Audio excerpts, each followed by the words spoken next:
SWM Stormbreaker, the cruiser that shook up the entire segment since its debut at the 2022 EICMA show. The reason? Its 1,200cc engine has a design that quite clearly recalls another power plant from America. So now, make yourselves comfortable and let's do a quick recap. SWM was founded in 1971 and became famous for its off-road motorcycles, specifically trial and enduro bikes, during the 1970s and 1980s. Unfortunately, the company closed in 1985, only to be acquired in 2014 by the Chinese group Shinrei. In 2022, the SWM Stormbreaker made its first appearance at the EICMA show. The engine really does seem to be the same as the former Sporty, although it has been modified to meet current emission standards. Right now, we are at the SWM headquarters, where the motorcycles are designed, produced, and where there is also the SWM dealership. Specifically, we are in Varese in Biandrono, and from here, we will set off for today's ride to put this Stormbreaker to the test. And I don't know if the name brought us a bit of bad luck, but it's raining. And I swear, I'm not doing it on purpose. I usually check the weather. We looked it up a few days ago. It wasn't supposed to rain today, and yet we're still going to catch a few drops. Before we set off, let me tell you a few interesting things about the design of this Stormbreaker. Ever since it came out, there's been a rumor going around that it can be fitted with all Harley-Davidson accessories. Is it true? Sort of. Some accessories, like the sissy bar and the luggage rack, are identical to Harley's, so you can buy and install them without any problem. Others are similar, but need to be adapted, and some are completely different, like the fuel tank. Here we have a larger 14-liter tank, but the mounts are different, the fuel pump is different, everything is different. So you can probably buy an aftermarket tank, but it will need to be adapted. The same goes for the handlebars, and even the exhausts, despite their similarity, are completely different because to meet Euro 5 Plus regulations, they've been modified, and even the mounting point on the engine is different. As a result, you can't buy aftermarket or original Harley-Davidson exhausts and install them on this bike. But there's some great news because they showed us a prototype inside the dealership that features an exhaust made in collaboration with Red Thunder, which I think is awesome. Personally, I'm a huge fan of the 2-in-1 setup. It will be available at a price of around 1,200 euros and can be installed without voiding the bike's warranty. It's still in the testing phase, but they told us it will be available soon, so in my opinion, that exhaust really adds a lot to the bike, both from an aesthetic point of view and in terms of sound, even though the stock ones don't come back.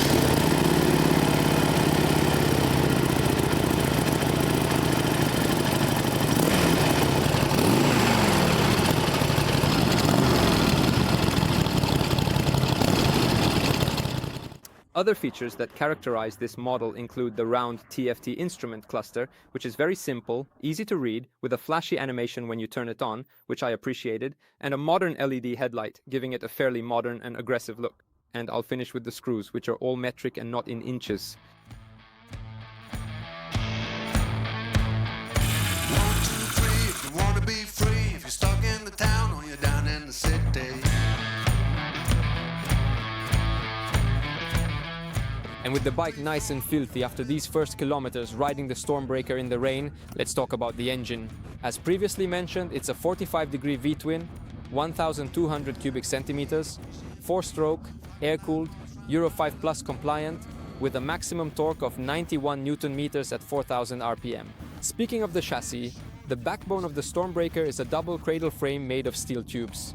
The curb weight is 262 kilos, and I have to say that even when maneuvering with the engine off, it's lighter than it looks. Very easy to handle. The seat height is 710 millimeters, so you can easily reach the ground. It has a wheelbase of 1,500 millimeters and a 49 millimeter hydraulic fork. At the rear, on the other hand, there's a twin shock absorber with adjustable preload. Also at the rear we have a 260mm disc, while the tires are 130/96 at the front and 150/86 at the rear. As for the instrumentation and controls, they clearly and evidently take inspiration from the Milwaukee brand. In fact, the controls are very similar. The right turn signal is on the right control and the left one is on the corresponding left switch cluster. There are just a few buttons, very simple. This is a feature I always appreciate. Before starting it, you need to switch the safety switch to the on position, then you press the ignition button just once to activate the peak.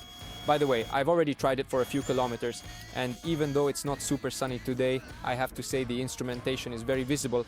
It seems very easy to read, nice and simple, and it has everything you need without any extra data. After that, you simply need to hold down the ignition button.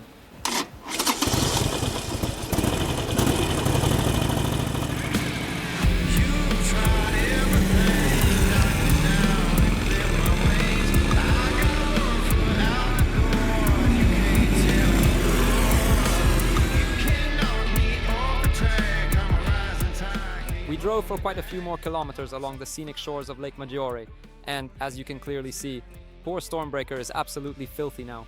Poor thing, she was really battered by that heavy rain we encountered earlier.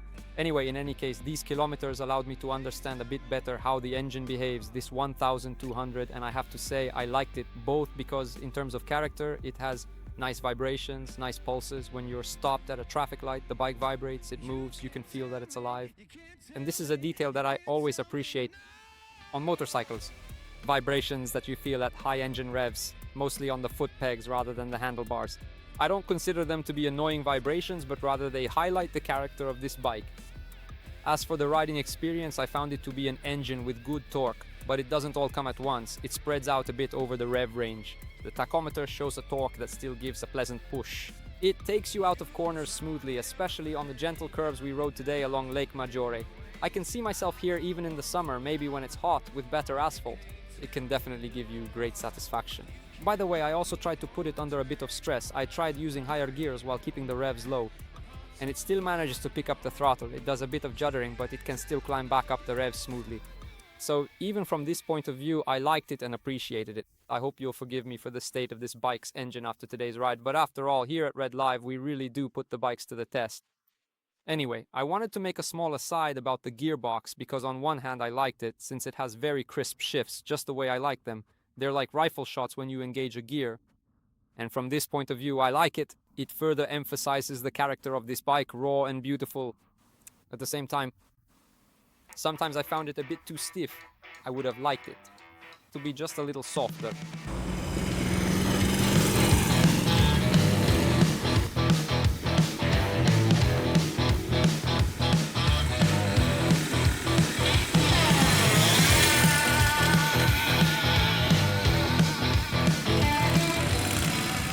Speaking of the chassis, the bike's curb weight is 262 kilograms, and I have to say I did not really notice it, not even during engine-off maneuvers.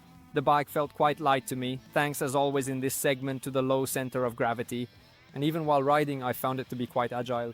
Obviously, the riding position doesn't encourage a sporty style, and that's because the foot pegs are set quite far forward.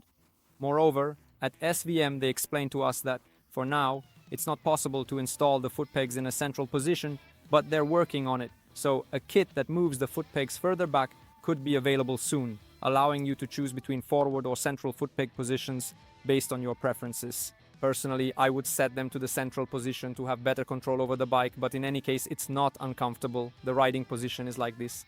Also, just to remind those who haven't seen my previous videos, I'm 1.80 meters tall. You end up a bit stretched out, but still, it matches the riding style of this bike. I really like the brakes on this Stormbreaker, both at the front and the rear. At the front, by the way, let me remind you, there's a double disc and you can really feel it. The braking is precise, it has a good initial bite, and I also like the feel of the lever itself. It offers good modulation. Rear brake, nothing to report. In fact, I'd almost say it's nearly perfect. I like it. I felt comfortable with it right away because it starts to bite from the very first part of the lever's travel, so I really like the rear brake as well.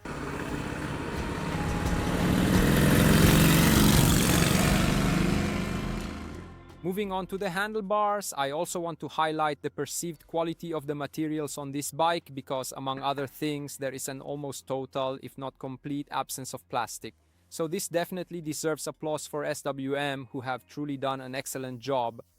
I wanted to say a couple of words about the handlebars because when it comes to the controls, I noticed that I'm not particularly comfortable with the turn signals. The button sticks out a bit from the control block, and especially when I need to signal right while lightly braking with the front brake. It forces me to make a somewhat unnatural movement with my thumb. I have to force it a bit to be able to press the turn signal, so that's an aspect that could perhaps be improved. Instrumentation. Now that the sun has come out, I have to say it's not the most readable I've ever tried.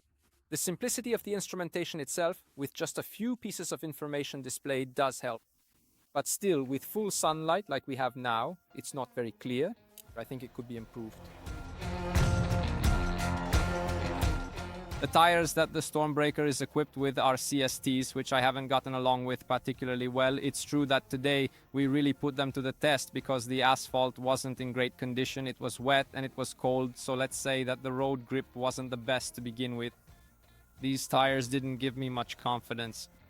There are definitely some tires that would improve the handling of this bike. Moving on to the suspension, considering that they're quite lowered to give the bike a more aggressive look, I have to say they don't absorb bumps in the road badly. Let's say that within the cruiser segment, these are absolutely average suspensions. By the way, I also hit some pretty tough potholes in a spot where there was road work. And in my opinion, they performed well in line with the average for the cruiser segment. 1, 2, 3, if you want to be free, if you're stuck in the town or you're down in the city. We're at the end of the video and it's time to draw some conclusions about this SWM Stormbreaker 1200, a bike that I really liked. I think it has a lot of character, thanks in part to the star of this bike, its 1200cc 45-degree V-twin engine, which delivers great pulses and vibrations, making the bike feel alive even when it's stopped at a traffic light. So, from this point of view, for these features, it's absolutely a pass for me. Even in terms of handling and chassis, well, it's obviously not a sports bike, but it's perfect for a ride like the one we did today, where it guides you through the curves. If you want, you can open the throttle a bit more and unleash its torque, or you can simply let it carry you smoothly through the bends. I'd also like to take a moment to thank SWM for filling a gap in the market. In fact, for addressing a wound that's still open for many, which Harley-Davidson left when it stopped producing the Sportster in 2022. As we all know, there's still a new Sportster in the Harley lineup. I'm talking about the Sportster S. The problem with that bike is actually its name, because it has nothing to do with the previous Sportster series. It's a new bike that marks the beginning of a new chapter for Harley-Davidson, which certainly works in its own way, but that's a different story. So it completely left, let's say, it left orphaned the segment of the public that grew up with and still wanted the Sportster on the market. This SWM perfectly fills that gap left in the market. By the way, I didn't mention it earlier, but the price of this 1200 is 9,900 euros. Well, I think I've said everything. I'm sure there's a lot to talk about with this bike, so I'll be waiting for you in the comments. Let's start a discussion. Let's talk about it a bit, because it's definitely interesting. As I said at the beginning of the video, this is a bike that shook up the cruiser market with its debut in 2022, and I'd say there are definitely reasons to talk about it. So, I'll see you in the comments. Make sure to subscribe to the channel, follow us on Instagram, TikTok, Facebook, everywhere. We're everywhere. Follow Red Live and subscribe to the channel if you haven't already. And I'll see you in the next video. For now, I'm going to enjoy these last few curves in the sun, hoping my pants finally dry off. See you next time.